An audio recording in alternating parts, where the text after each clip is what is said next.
Hello, hello, hello, and welcome to Read, Write, and Leadcast. We are here to empower your voice, vision, and value.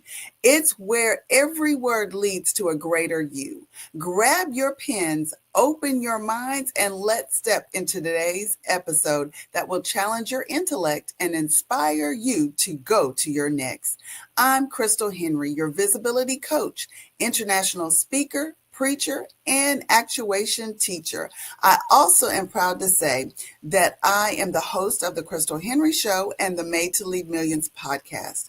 I'm a 14-time Amazon best-selling author, and I have a few books like Made to Lead Millions Mandate, Voices of Women Unleashed in Justice, and Let the Kingdompreneur Speak. It's time for you to get in your position. It's my mission to help you as leaders, entrepreneurs, and visionaries like you to break through barriers, amplify your visibility, and lead with confidence. Whether you are speaking on stages, guiding clients one-on-one, I am passionate about transforming you from your what ifs to your what is. I believe that no matter where you've been, what you're faced, you are made to lead millions. Make sure that you connect with me at krystalhenry.net. Your next level awaits. Read, Write, and Leadcast was created to help you read more, write, even if you've never written before, and for the leader in you to lead. Let me bring to the stage our host, Coach Anna. Hello, Coach Anna. Please introduce yourself and let's get down to business. All right. Good day, Coach Krystal. For those who were not here for the week that we presented in January, let me just tell a little bit about who I am. I'm a wife, mother. I'm a veteran educator and author of books in triple genres. I write fiction, poetry, but mostly textbooks for teachers. But now I am semi-retired, I currently use these experiences and skills as a mentor and writing coach. And that's one of the reasons that Coach Krystal invited me to share with her on this Read, Write, Lead, is because we know that reading feeds our minds, but writing helps us digest it. And as we talk today, you'll be finding out that first and foremost, I'm a child of God.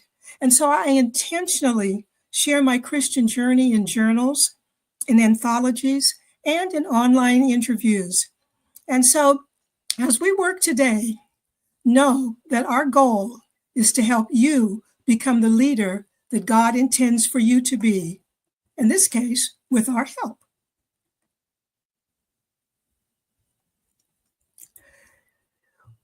I mentioned that I am a mentor, and we'll get back to this, but this is the company, if you want to call it, called Get Started, Get Going. And today we're going to do this. We're talking about writing to keep us fit as leaders. We'll read this together. Coach Krystal, will you read numbers 1 and 4, and I'll read 2 and 5? Sure.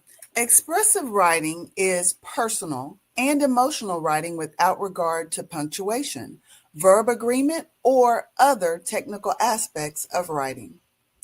Expressive writing has been linked with improved mood, well-being, stress levels, and depressive symptoms, as well as more physical benefits of lower blood pressure, improved lung, and liver functioning. Expressive writing helps to explore and expand thinking. And expressive writing is a way to dump what is cluttering our minds and distracting us from enjoying daily life. You probably thought you're only writing just to finish your degree at college, but if you write regularly and expressively, you'll find that your health improves more and you can lead better. We want to encourage you to put writing at the top of the things that you do as part of self-care. Phillis Wheatley was a famous writer, and today, possibly in honor of African American Heritage Month, We're going to look at her, a video of her, and then ask you to consider what you learn based on what you just seen and heard. Will you play that for us now, Coach?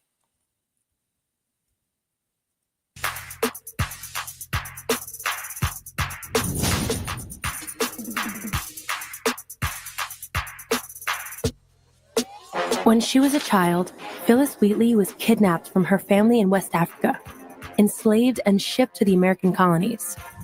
But she would go on to become one of the most famous poets in the world, writing work that galvanized the anti-slavery movement. So how did she do it? In the summer of 1761, John Wheatley, a successful Boston merchant, bought a young girl to be a servant for his wife. She was seriously weak from the horrific voyage on the slave ship. He gave her the name of that ship, Phillis. Nobody knows what her birth name was. Quickly recognizing how intelligent Phillis was, the Wheatleys decided to give her a proper education. By the time she was 12, she was reading texts in Greek and Latin, and writing poetry. She was first published by the age of 14, and a few years later, one of her poems became wildly popular in the colonies. Many people doubted that such poems could be written by a young black girl, and John Wheatley had to convene a public gathering of the most respectable characters in Boston to prove it. In 1773, Phillis traveled with John Wheatley's son to Britain, where they met English aristocrats and secured the finance to publish a collection of her poetry.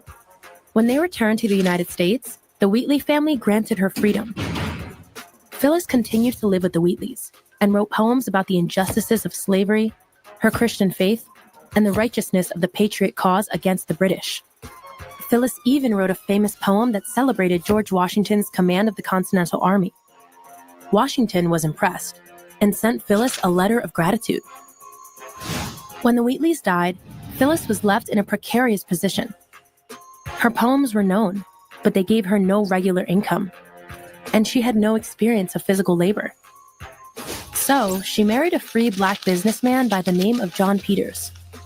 Phillis continued publishing poems, but when her husband had to go to debtor's prison, she had no choice but to take on work as a kitchen maid. She fell ill, aged just 31. She had nobody to turn to, and she died alone. Phillis Wheatley was a trailblazer as a black female poet. Her words have lived on ever since, inspiring future generations of Americans to celebrate the revolution and call out the injustices of slavery. Okay. Thank you for sharing that. One of the things that occurred with me, I'm a part of a monthly writing group, and one of the prompts they had was, if you could go back in history and meet someone that you admire, what do you think that person would tell you? And so this is one of the poems that I wrote. Then I'm going to ask you to consider how this impacts you as a leader. When they challenge your intellect, girl, fight back. When they said, you didn't write that, I said, really? What does it lack?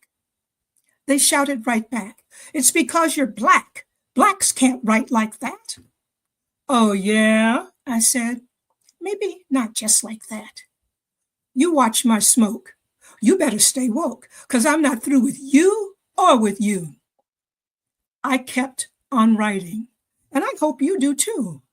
They'll believe when they see your intellect shine through. That melanin is only the color of skin, not indicative at all of what you can do. So you just keep on writing. And when you're through, they'll have to acknowledge what you truly did do. That was what she told me. But unfortunately, challenges to academic preparation still exist in our time. You may not be taken to a public court and asked in other languages to explain what you're doing, but let's listen to Coach Krystal's family story. It's an interesting connection to what we've just seen in the video about Phillis Wheatley and what you heard in my poem. Coach Krystal, tell us. Well, I am so excited. That's such a blessing to hear and see the story of Phillis Wheatley. Now, the lady that we're going to talk about today is my mother. a trailblazer who is a graduate of Phillis Wheatley High School in 1958 in San Antonio, Texas. And so when we discussed history, Black history, I thought no one greater that I know personally as a living legend is my mother, Professor Gaynell Gainer. Now, Professor Gaynor was a W Club queen for Phillis Wheatley. That's what the W was for, Wheatley Club Queen. She was the editor-in-chief of the class yearbook, and she received a scholarship from University of Incarnate Word, also in San Antonio, Texas, where she graduated in 1962 with a BS degree in radiologic technology. I also, as I lived through the years of watching my mother as a trailblazer, years went past and I thought, you know what, my mom is really not been seen and heard like she should. So I developed a 7-series video of my mom's life history, and you'll be able to find that on Coach Krystal Henry YouTube channel. It's Gaynell Gainer, and it's her Black history. She is truly a hidden figure, and it's the untold story that so many of us need to be inspired by. My mother wrote the curricula for radiologic technology. She started it at St. Philip's College in San Antonio, Texas in 1970. And at that time, she started without anything. As a Black woman with no budget, teaching the majority of African American and Hispanic students. She convinced the Fort Sam Houston Army base to give them their radiologic, their x-ray machines to teach the students with. She found a space in the back corner of the property to hold class and have labs. So, and then she used the books that she was taught in at Incarnate Word, and she used those to create the curricula for the students. And so Gaynell Gainer was also responsible for making this community college the first of its kind by getting the national recognition of HBCU status, historically Black college university status. She taught from 1970 to 2005. She was the program director the whole entire time of her tenure. Now, Gaynell Gainer also was the first elected officer of 2 state professional organizations. One was called the Texas Community College Teachers Association, and the other was Texas Society of Radiologic Technologists. Gaynell Gainer was also the first Black state president of Radiologic Technologists, TXRST, from 1995 to 1996. And that was a picture of her in front of the when she was teaching, another picture. So that was a current picture and then a former picture of her as a radiologist. Now, also, my mother is a Silver Life member of NAACP. She is a 2-time Amazon best-selling author. She is in 2 anthologies, Made to Lead Millions Mandate and Daughters of Desire. She's also a member of Zeta Phi Beta Sorority Incorporated, a part of the Alpha Pi Zeta chapter in San Antonio, Texas, where she has served for over 65 years of sisterhood and service. You know, Coach Krystal, Yes. One of the things that you mentioned to me when we talked about planning this program is that your mom, with all of the experience and education and success she had, when she started a project, people challenged her. Are you ready for this? Will you tell us Yes. about that? Yes, absolutely. I'm gonna get to that because she had a great challenge with teaching, and I have to finish that with a bang because that's where she had been overlooked. For she's still overlooked and has not been recognized, not only for bringing HBCU status to the campus of St. Philip's College, where she served for taught for over 35 years, but also her international program that she started. But I did want to say that my mom has been in 3 documentaries. One was called Walk on the Water, where they recognized the African American people that made history in San Antonio, Texas, as well as she was one of the first Camp Founder Girls. So Camp Founder Girls was an organization that was started by a lady that said, if we can't be a part of the regular Girl Scouts, because they could not be, African Americans could not be a part of Girl Scouts, so she started Camp Founder Girls. And their story, her being the queen, that's what you see the newspaper article there. That is her being crowned the queen of the Camp Founder Girls organization. And that was back then when she was in high school at Phillis Wheatley. But then now she's brought it forward. Now she got with a young man that worked to get a new grant for the Camp Founder Girls and refresh the organization. So she has been speaking for the last about 4 or 5 years to girls that are in this organization. And it was also recognized by Queen Latifah herself on the collective on BET. So this documentary was seen on BET. So God is just great in opening doors and making ways for her. My mom, Professor Gaynell, also received the Presidential Lifetime Achievement Award in 2022 under Biden's presidential leadership for over 50 years of volunteer service. And not only that, we'll get back to the X-ray because that's some of the personal things that she achieved.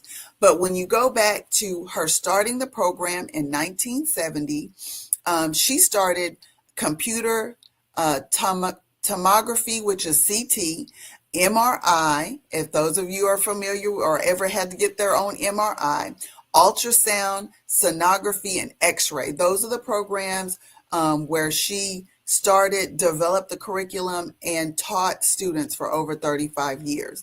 Here is one of the labs that she created so that the students would be able to utilize the X-ray machine equipment and keep it safe as well, because you had to keep it safe. And my mom also, as I remember all of this as a child, my mom going to the Capitol in Austin to get safety regulations for the different X-ray and radiography equipment. And so now this is the challenge. This is the challenge that we talked about. That was one of the greatest challenge. My mom being an African American director of radiography technology, because of her accomplishments, because of her students graduating with such high honors and going all over the country in the United States, she and her program was chosen by the Nicaraguan, let me get the name, the Nicaraguan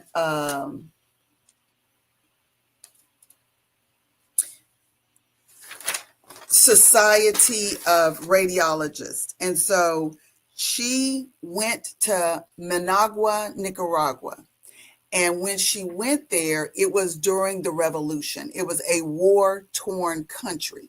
And none of the other instructors wanted to go. So if you see this picture at the top, that is her and the students, and that was in a newspaper, that did not give her recognition. Now, this is the class in Nicaragua. She traveled there. I remember the instructors making fun of her because they were saying, well, you might not make it back. And I remember being afraid as a child that my mom may not come back from this teaching expedition in this foreign war-torn country. But she gathered up students that wanted to come to America, that wanted to learn radiology and go back to their war-torn country. So this was the day that she was in Managua, Nicaragua, where she had gathered the students and met with them in their land. This is also when she went to see the instructors that were there. They had even more meager lab than she did in America. And so they chose her to come, and they took care of her and opened her with open arms. The program was an 18-month program, and she not only taught them English, but she taught herself Spanish. And during her stay in Nicaragua, she was able to meet the families of these students and make an impact so that they would come back or go back to Nicaragua to teach. And so this was in 1997 was the first graduating class. And so here's a picture, my mom in the center and all of her students that made it through that grueling 18-month class. What I will say about this is against all odds, against being totally and completely could have lost her life. She taught. And not only did she teach the Nicaraguan students, there were other foreign exchange students that learned Spanish as well. I remember meeting a student from Jamaica and a couple of other countries. But despite all of the proof, despite the accomplishments, the tremendous recognition over the years, Professor Gaynor has been neglected to have her trip to Nicaragua be seen and recognized by the college that she taught in for 35 years. They hushed it up and they recognized one of her instructors instead of herself because they thought that she couldn't speak Spanish and that there was no way for her to bring these students over for this grant. And so my mother, Professor Gaynell Gainer, not only it's a countless number of graduates have gone through her program, but one of her greatest obstacles was going to a war-torn country. So I just had to present the living legend, my mother, Gaynell Gainer, and just present her great task of the NPSP grant that she presided over for over 5 years. So I'm excited to say that Phillis Wheatley was her inspiration to do amazing and phenomenal things that people said she couldn't do. So, Coach Anna, we are here today to inspire people to do amazing things and to write about what they have done. Because if my mom had never told me, spoke about it, if I had never done the video on YouTube, she wrote about it in several books. We want you to write too. Coach Anna, go ahead. Okay. Thank you so much for telling us her story. And I think because of her, we have you. You saw her persisting, working through when people didn't trust her preparation. We want our listeners and viewers to think by writing. Just focus, just for a little. Think about a time when you, as a leader, was challenged. Just write a few notes. Who challenged you? What did they challenge you about? When did this occur? Where did this occur? Why do you think they challenged you? It may not be because of a language you don't know yet. It may be something else. But more importantly, how did you respond? Take just a few moments to just write a few notes. Be specific, but without compromising confidentiality. Coach Krystal's going to play just a little music, just softly, for you to think about the who, what, when, where, why, and how you've been challenged as a leader. And if you're driving or doing something else with your hands, remember you can come back and watch this another time. But right now, just think.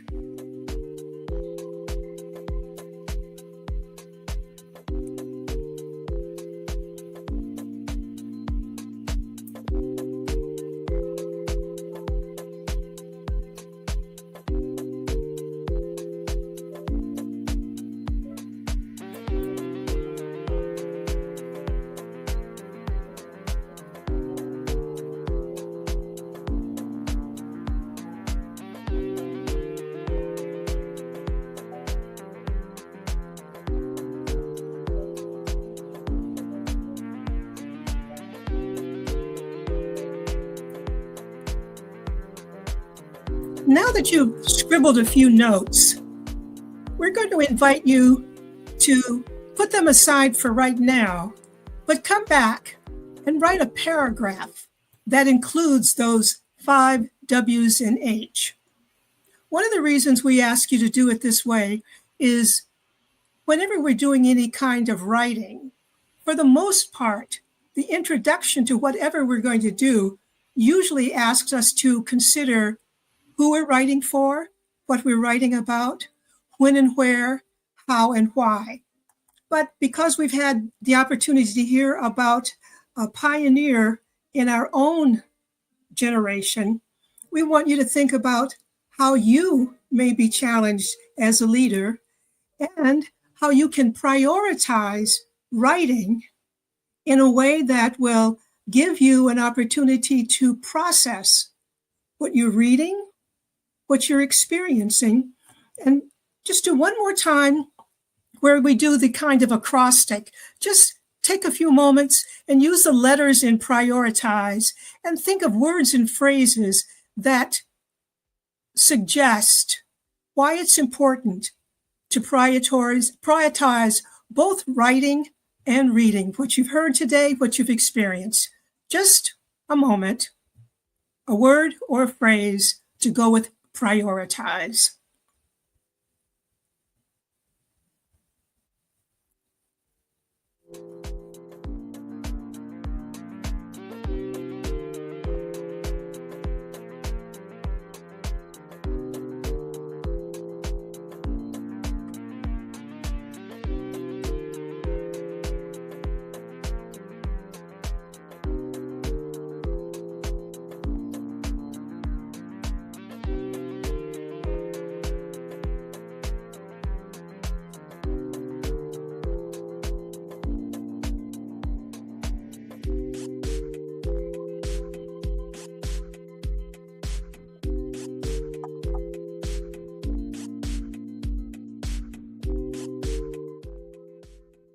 Okay, you can come back to this later. Here's what I wrote when I did this. Some of you may have noticed I'm a National Writing Project Fellow, which means I have to do all the assignments I give you. This is what I wrote. Let me go back to it. Well, I'm not sure it's going to show here. You'll have to come back another time and see that. But as we close out our time today, keep in mind some key thoughts for effective leadership. Will you read the first one and let's alternate like we did before? Sure. Trust yourself to make good decisions for yourself. When we let others make decisions for us, it can feel strange. Trust yourself. You know what feels right. Invest in yourself. How can you be the best you? Is it education? Is it counseling? Is it coaching like you're having today? Those are just a few. Feel pain and joy as fully as you can. Often we have been told our feelings are wrong. or don't matter. Embrace life and feel the feelings. Don't suppress or stuff them. Graciously exercise boldness in public. Confidence grows as you use it. Speak your mind, share your thoughts, share your voice. It matters. See the beauty in the simple things. Gratitude and thankfulness are powerful ways to change your mood and your life. Be kind to yourself. Celebrate you and not just on your birthday. Speak kindly to yourself about yourself. Process your fears. Don't suppress them. Write them down and compare them to the actual truth. That's one of the values of journaling, writing. When you see what you write, you know what you think. And so if you like the poem, What Phillis Wheatley Taught Me, you'll find it in one of the books that I published of poems called Experience Poems and Pictures. And we're going to close out by reading the poem one more time. We're going to alternate this time and see if she can get the attitude her mother displayed in all of her years after graduating from Phillis Wheatley High School. Let's do it. When they challenge your intellect, girl, fight back. When they say, you didn't write that, I say, really? What does it lack? They shouted right back, it's because you're Black. Blacks can't write like that. Oh, yeah? I said, maybe not just like that. Just watch my spoke. You better stay woke, because I'm not through with you or with you. I kept on writing, and I hope you do too. They'll believe when they see your intellect shine through. That melanin is only a color of skin, not an indicative at all of what you can do. So you just keep on writing, and when you're through, they'll have to acknowledge what you truly did do. And that's what we saw that happened with Coach Krystal's mom. All of those years, when they were suggesting that she couldn't do what she was doing, they're finally acknowledging. And some of us maybe have children like Coach Krystal who will help get that word out. Some of us may not. But we keep on doing because that's what we are called to do. Thank you, Coach. Keep on writing, folks. Thank you so much for joining us here today. We are so excited and elated that you joined us. This is Read, Write, and Leadcast with Coach Anna and Coach Krystal. We hope today's episode left you inspired, empowered, and ready to lead your story like never before. Remember, every great leader starts with a pen, a vision, and the courage to take the steps, the first steps. Stay connected with us. Share your journey, and don't forget to subscribe, rate, and review. Until next time, keep reading, keep writing, keep leading, because the world's waiting for your brilliance. See y'all soon. God bless. Bless you all.